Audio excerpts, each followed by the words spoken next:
Static GK के समंदर में इंटरनेशनल ऑर्गेनाइजेशन बहुत ही ज्यादा इंपॉर्टेंट है। इससे कहीं भी किसी भी कॉम्पिटिटिव एग्जाम में पूछे जा सकते हैं क्वेश्चन। तो आज के इस वीडियो में हम इन्हीं ऑर्गेनाइजेशंस को देखेंगे, इन्हीं से रिलेटेड क्वेश्चंस भी देखेंगे। पर आज के वीडियो का फॉर्मेट कुछ इस तरीके का होगा। सारी इंटरनेशनल ऑर्गेनाइजेशन को इसी फॉर्मेट में हम अटैक करेंगे। Full form, role, headquarter, date of formation, reports, news, summit, presidency अगर किसी गवर्नमेंट किसी कंट्री के पास है तो वो उसके हेड कौन है प्लस मेंबर्स कौन है। तो ये इसका फॉर्मेट हुआ। पर आज की वीडियो में स्पेशल क्या है, क्योंकि ऐसे वीडियो शायद आपने पहले भी देखे हो। आज हम कोशिश करेंगे कि कुछ ट्रिक्स के थ्रू इन सारी इंफॉर्मेशन को एक साथ याद करने की कोशिश करें, जिनसे आप उसे आगे चल के दूसरे एरियाज में भी अप्लाई करें। So the idea would be to not spoon feed you but to train your mind कि आप अलग अलग ट्रिक्स कैसे समझें, कैसे इतनी सारी इंफॉर्मेशन को याद रखें। तो चलिए वीडियो को शुरू करते हैं। Here in learn with Finology with me Himanshi. अब आगे बढ़ने से पहले मैं आपको 2 गोल्डन रूल बताऊं जिससे आपको याद रखने में आसानी हो। पहला सवाल आता है कि जब इतनी सारी ऑर्गेनाइजेशंस हैं जो हमें याद रखनी है, तो क्या मुझे सारी इंफॉर्मेशन याद रखनी चाहिए? तो आपको सबसे पहले तो एक ब्रीफ आइडिया होना चाहिए कि क्या कितनी ऑर्गेनाइजेशंस है, कहां उसका हेडक्वार्टर, एक रफ आइडिया हो गया।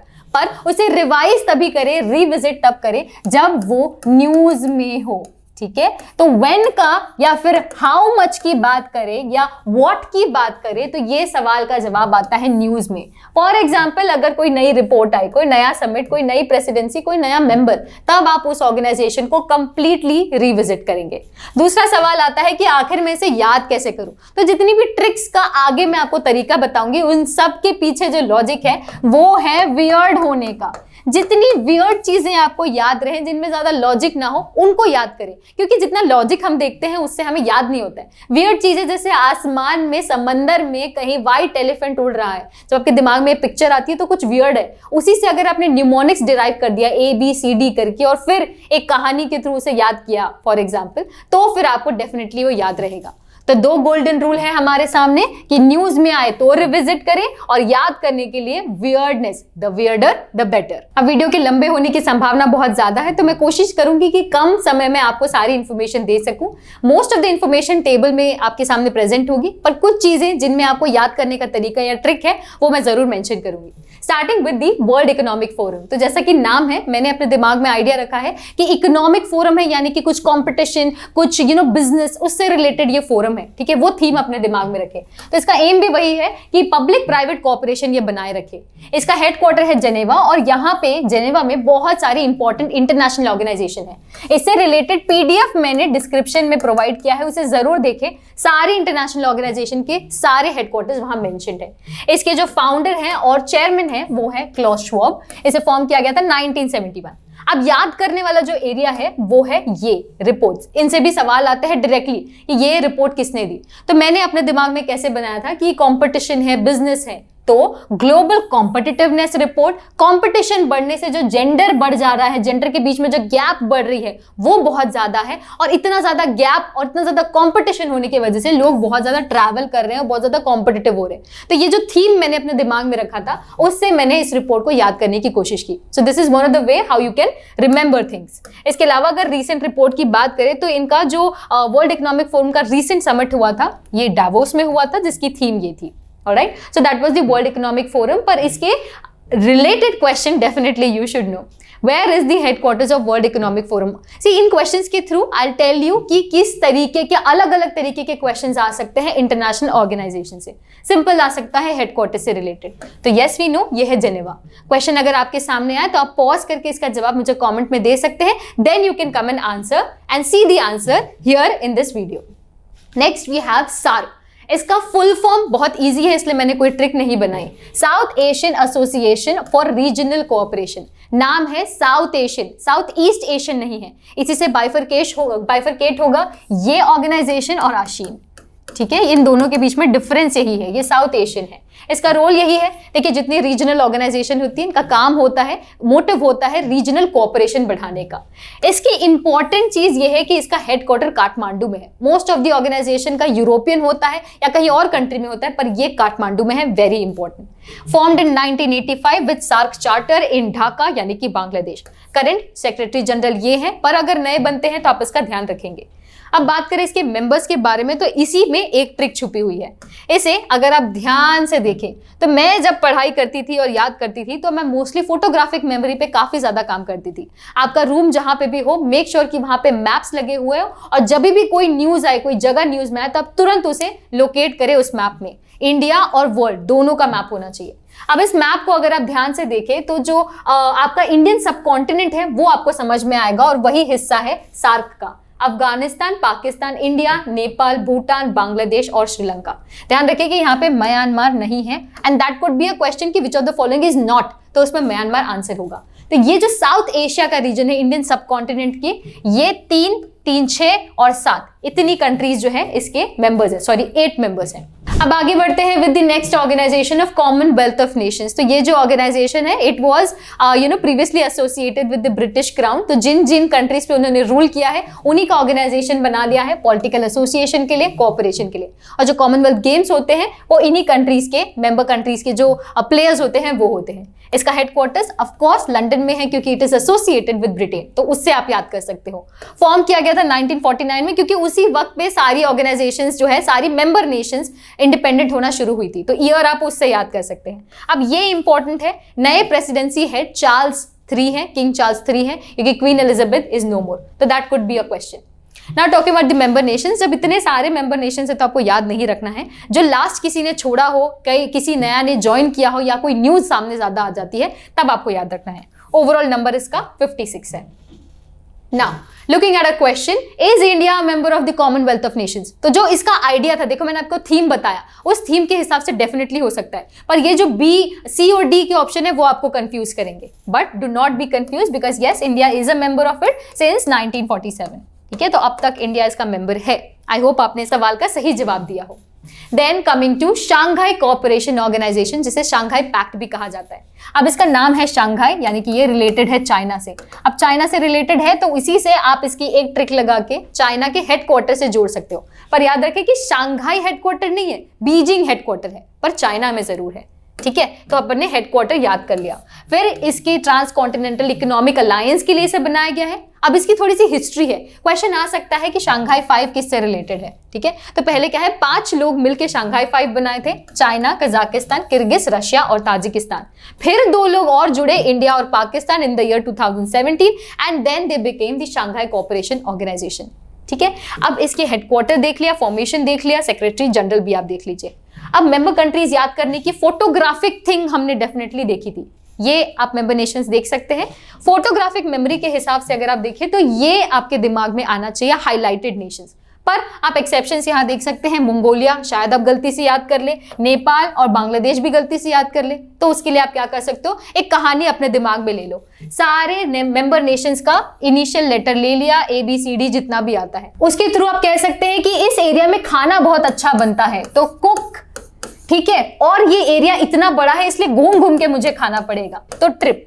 तो हर वर्ड से आप देखेंगे, T से ताजिकिस्तान हो जाएगा, R से रशिया हो जाएगा, I से इंडिया, P से पाकिस्तान। तो मैंने क्या किया, सारे वर्ड्स को जोड़ के, कुछ न्यूमोनिक्स जोड़ के, कुछ भी वियर्ड यहां बना दिया, कहानी जोड़ दी कि खाना अच्छा है और ट्रिप करके खाना है, कुक ट्रिप। तो ये भी एक तरीका है चीजों को याद करने का, जोड़ के इनिशियल्स को याद करके कुछ कहानी बनाने का। Moving forward, we have a question, which of the following is not a member of SCO? This is again a type of question that can be asked. Not is very important. So the correct answer is Nepal, जो हमने अभी just देखा था कि Nepal is not a part of it. It is an exception. Moving forward, we are talking about BRICS. BRICS बहुत ही important organization है, regional organization है, जो emerging economies है, उन लोगों ने मिलके इससे जो है बनाया है। सबसे पहले आप इसका फुल फॉर्म देख लीजिए, Brazil, Russia, India, China, south Africa. तो इसे याद करने की ज्यादा जरूरत नहीं है, पर आप इससे याद ये कर सकते हैं कि जो आखिरी लेटर आया है साउथ अफ्रीका, ये आखिरी लेटर भी है और न्यूएस्ट मेंबर भी है। ठीक है, इसने इस पूरे ऑर्गेनाइजेशन को ज्वाइन किया था बहुत ही बाद में, और इनका मोटिव है अगेन रीजनल ऑर्गेनाइजेशन, अपनी कोऑपरेशन बढ़ाने का। अब एक trick to remember the headquarter here, हमने क्या देखा था कि शांघाई था इसलिए वो चाइना में उसका हेडक्वार्टर था, पर बीजिंग एक्चुअली उसकी जगह थी। यहां पे ब्रिक से आपको ईट भी याद आती है, ईट से आपके दिमाग में वॉल या फिर दीवार याद आती है। ग्रेट वॉल ऑफ चाइना भी शायद आप याद कर सकते हैं और उसके थ्रू याद करके आप समझ सकते हैं, या इसे एक ट्रिक की तरह देख लीजिए कि इसका हेडक्वार्टर शांघाई चाइना में है। ठीक है, ब्रिक्स, पत्थर, ईट, wall, China, great wall of China, तो इसकी हेडक्वार्टर हो गई शांघाई चाइना में। राइट, 2023 के होस्ट साउथ अफ्रीका है और इंडिया ने लास्ट इसे 2021 में होस्ट किया था। ये रही इसकी मेंबर नेशंस, दो डेफिनेटली आपको ये याद हो चुकी है। आगे बढ़ते हैं with a question that which of the following is a bank associated with BRICS. This is another angle of these organisations. तो ब्रिक्स का एक बैंक है इनका अपना, इनमें से कौन सा है? That is NDB, new development bank. ठीक है, ऐसे ही ADB वगैरह आपके लिए कंफ्यूज करने के लिए है, पर अगेन इससे भी आप सारे क्वेश्चंस और सारे एंगल से इसको भी अटैक कर सकते हैं एक इंडिविजुअल ऑर्गेनाइजेशन बना के, कि इसका फॉर्मेशन कब हुआ, कितने मेंबर नेशंस है वगैरह वगैरह, नए हेड कौन है। तो ये मैंने आपको डिस्कस नहीं किया है, but then you can do that as well. So this is another angle. Then we move forward to European Union. European Union again बहुत इंपॉर्टेंट है, आए दिन न्यूज में रहती है। इसमें टोटल 27 नेशंस है, हेडक्वार्टर है ब्रुसेल्स में, फॉर्म किया गया था 1993 में। रिसेंटली ये न्यूज में इसलिए था क्योंकि यूक्रेन ने एक्चुअली इसे ज्वाइन किया था और उसी के बाद जो क्लैश था रशिया यूक्रेन का वो बढ़ा था। तो ये न्यूज में आ गया था कि कितने लोग उसके मेंबर हैं, कितनी मेंबर नेशन है, क्या क्राइटेरिया है यूरोपियन यूनियन ज्वाइन करने का। ये क्या है, हाईलाइट हुई ऑर्गेनाइजेशन और फिर सारी ऑर्गेनाइजेशन की इंपॉर्टेंट इंफॉर्मेशन भी इंपॉर्टेंट हो गई। प्रेसिडेंसी इस बार की स्वीडन के पास है और प्रेसिडेंट अभी है रॉबर्टा मेत्सोलो। आई थिंक ये रिसेंटली अपॉइंटेड है, तो वो आप जरूर देखिएगा। फिर देखिए, ये यूरोपियन यूनियन के सभी मेंबर नेशंस हैं, सारे आपको याद नहीं रखने, पर एक जनरल आइडिया आप ले सकते हैं कि यहां से जो है बाइफर्केशन है और इस पर हाईलाइटेड है यूनाइटेड किंगडम यानी कि ब्रिटेन के ऊपर, तो ये इसका मेंबर नहीं है। फिर इधर नीचे से आप देख लो, स्पेन, इटली, ग्रीस है, इधर की कंट्रीज नहीं है, ये है। तो एक रफ आइडिया होता है ना अगर दिमाग में, तो आप उसे टैकल कर सकते हैं। In case which of the following is not से आ जाए, तो आपने अगर इसे एक बार देखा हो तो आपको कुछ तो याद आएगा। ठीक है, क्योंकि आप सारी 27 तो याद वैसे भी नहीं कर सकते। चलिए, एक क्वेश्चन है, which year did the UK formally leave the European Union? So the year was 2020, जब यूरोपियन यूनियन ने इसे लीव किया था officially properly, and it is the only sovereign country to have left the European Union as of now. तो that's an important news. अभी भी बहुत organisations बची है। I hope I haven't left you, I really hope का आपको अभी भी अच्छा और इंटरेस्टिंग लग रहा है ये इन्फॉर्मेशन। अगर वीडियो फास्ट लग रही है, ज्यादा एग्जॉस्टिव लग रही है, तभी भी आप मुझे बता सकते हैं, so that I follow this up for the next video, या फिर क्या इस वीडियो को मुझे पार्ट्स में करना चाहिए था वो आप मुझे बता सकते हैं। I think this is going to be one of the lengthiest videos that I have posted lately in this particular channel. तो चलिए आगे बढ़ते हैं with all the energy that we have, और भी बहुत कुछ करना है। Then we have the NATO यानी कि नॉर्थ अटलांटिक ट्रीटी ऑर्गेनाइजेशन। अब ये तो भाई साहब बहुत ज्यादा न्यूज में थी, क्योंकि यूक्रेन ने इसे ज्वाइन करने की बात की थी, रशिया को ये बिल्कुल पचा नहीं था और फिर लड़ाई हो गई थी। ठीक है, तब तो नेटो बहुत ज्यादा न्यूज में था। अगर फिर से कुछ ऐसा होता है तो ये फिर से न्यूज में आ जाएगा। वैसे न्यूज में है क्योंकि न्यूएस्ट मेंबर फिनलैंड ने इसे ज्वाइन किया है, तो this is again in news, so we should definitely talk about it. Brussels Belgium में इसके हेडक्वार्टर है, सेक्रेटरी जनरल जेंस स्टोल्टनबर्ग है। ठीक है, ऐसे सिंपल क्वेश्चन आ सकते हैं। अब बात करें इसके मोटिव की। सी एक्चुअली मोटिव ये था कि जब कोल्ड वॉर वर्ल्ड वॉर चल रहा था, तब दो गुट में बट चुका था पूरा दुनिया। तो जो यूरोपियन यूनियन का एरिया था या यूएसए का जो एरिया था, उनके जो सपोर्टर्स थे वो कहलाए as NATO in the simplest term that I can say. वैसे और इसकी टेक्निकलिटीज हैं, रशिया वाले अलग हो गए, इधर वाले अलग हो गए, इसलिए रशिया को प्रॉब्लम थी यूक्रेन के ज्वाइन करने से। रीसेंट मेंबर है फिनलैंड और ये है इसकी मेंबर नेशंस, दो you can not actually remember it, but एक हल्का सा आपको आइडिया हो सकता है। Fine. Moving forward, we have a question regarding International Solar Alliance. This is a very important body, mostly because this is the only international organization to have its headquarter in India. Very, very important. India में इसका headquarter है, क्या आप imagine कर सकते हैं?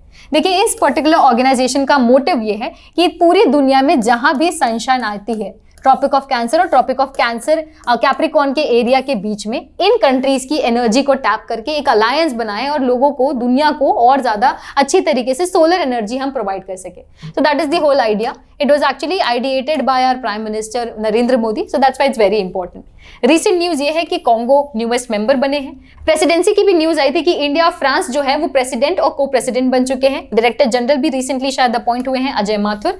इसके total member signatories ये हैं और साइंड इतने लोगों ने किया है। चलिए देखते हैं इसका क्वेश्चन। तो ये है about which is the only international organisation to have its headquarter in India.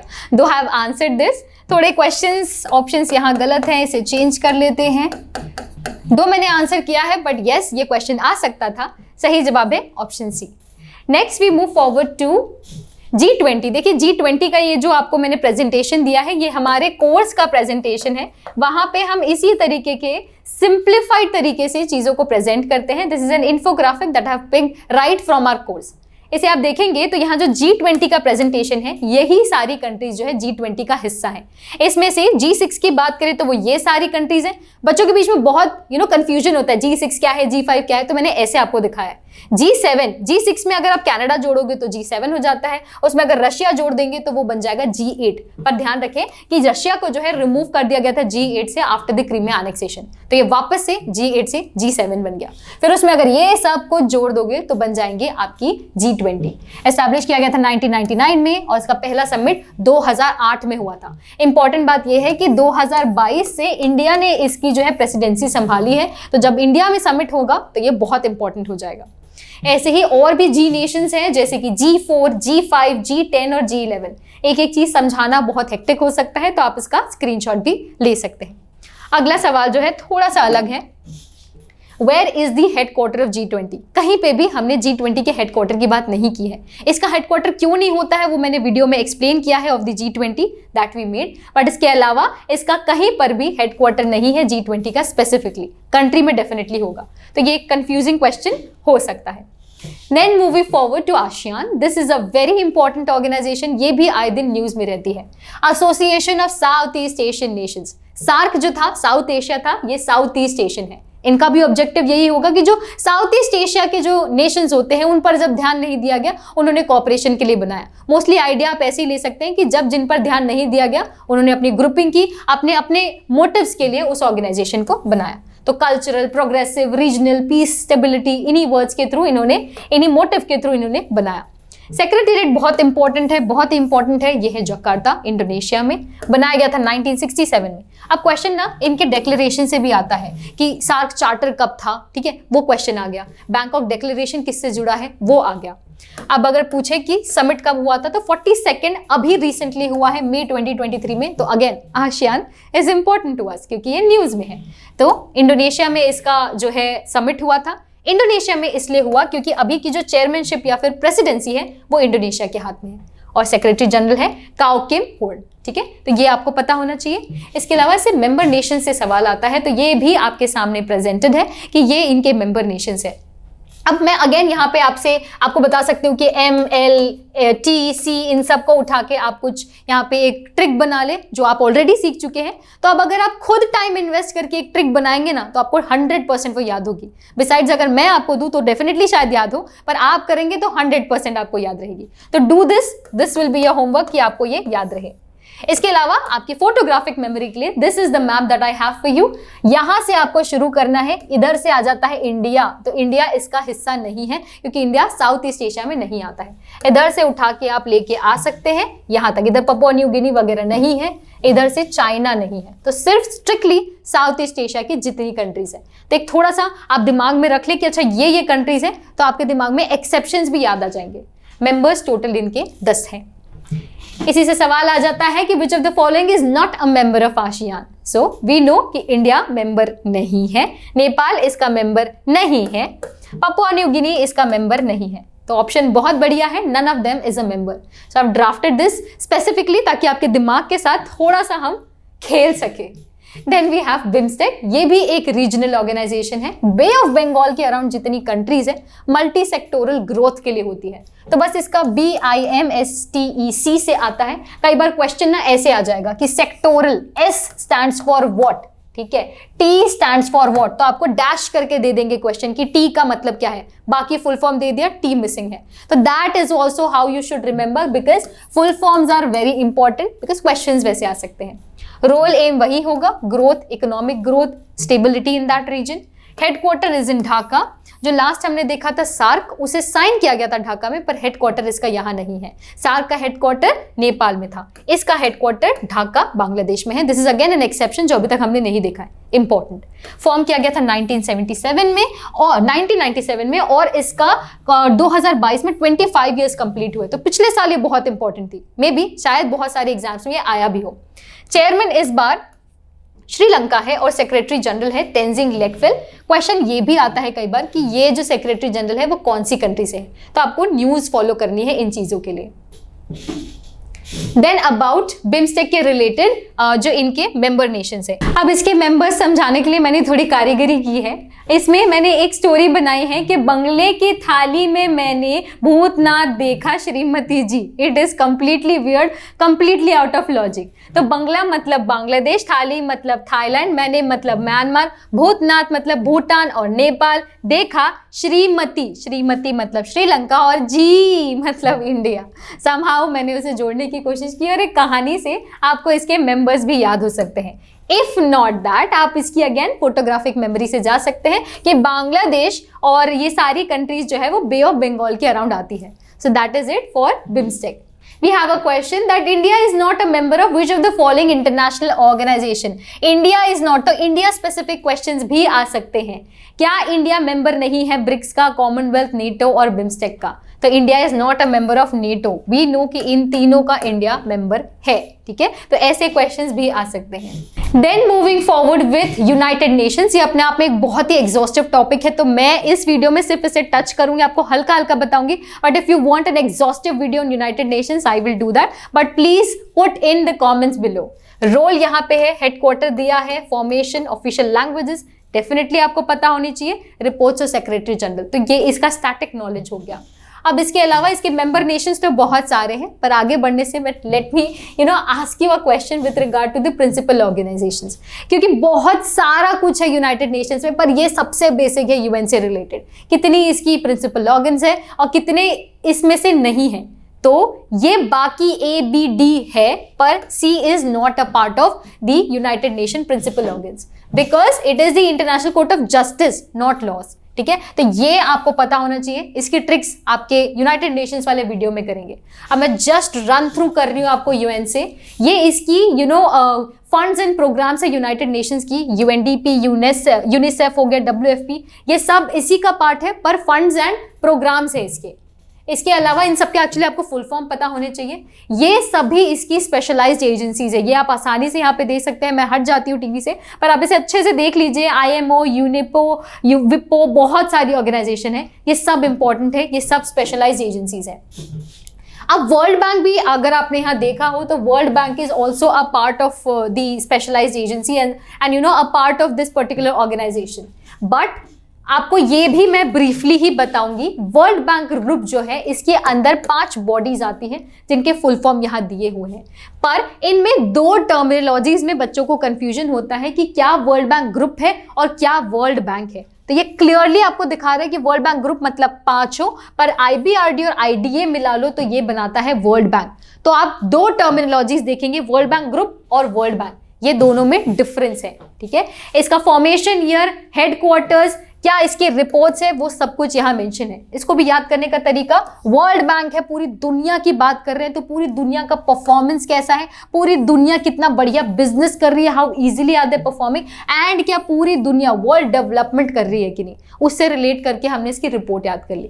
अब मैंने शायद अजय नाम से एक प्रेसिडेंट को कंफ्यूज किया था, एक्चुअली इनके प्रेसिडेंट जो है वो रिसेंट है, Ajay Banga. This has been recently appointed. Members total है 189. We have a question. This is which 2 organizations are called the Bretton Woods twins? तो सही जवाब आपको काफी कंफ्यूजिंग हो सकता है, पर ब्रेटन वुड अग्रीमेंट से वर्ल्ड बैंक एंड IMF बने थे। This is a very basic question जो वर्ल्ड बैंक से रिलेटेड आपको पता होना चाहिए। ऐसी ही एक स्पेशलाइज एजेंसी इनकी IMF भी है, इंटरनेशनल मॉनेटरी फंड, मनी से रिलेटेड है, and that's how you can relate the reports to it.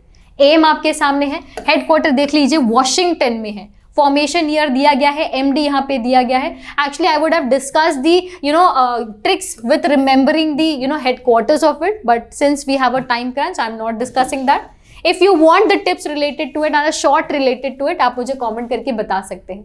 इसके अलावा यूनाइटेड नेशन से रिलेटेड ये रिलेटेड ऑर्गेनाइजेशन है जो अगेन आपको पता होनी चाहिए, जिनमें से एक बहुत इंपॉर्टेंट है WTO। तो थोड़ा सा इसको भी देख लेते हैं। ये है सारा इंफॉर्मेशन रिलेटेड टू WTO, इसकी report, director general, members, formation और सब कुछ। तो ये सारी ऑर्गेनाइजेशंस के अलावा ये एक चार्ट है जो आपको पता होना चाहिए, प्लस ये एक और चार्ट है जो आपको पता होना चाहिए। तो इन दोनों के स्क्रीनशॉट्स आप ले सकते हैं जो आगे आपकी तैयारी में काम आए। So with that we finally conclude today's session. This is one of the longest videos that I did in YouTube. इसके पहले हम कोर्सेज में जरूर बताते हैं बट नॉट इन यूट्यूब। तो आप मुझे जरूर बताइएगा कि ये सेशन आपके लिए फ्रूटफुल था या नहीं था, तो भी बताइए, नहीं तो भी मुझे बताइए। क्या इसे पार्ट्स में करना चाहिए था, that too you can tell me. Also let me know कि आपको ये टिप्स एंड ट्रिक्स कुछ भी किसी भी तरीके से हेल्पफुल रहे या नहीं। इसी तरीके से आप कोई और स्टैटिक जीके कवर करना चाहेंगे, let me know about that is well. Till then keep learning and I shall see you in the next one.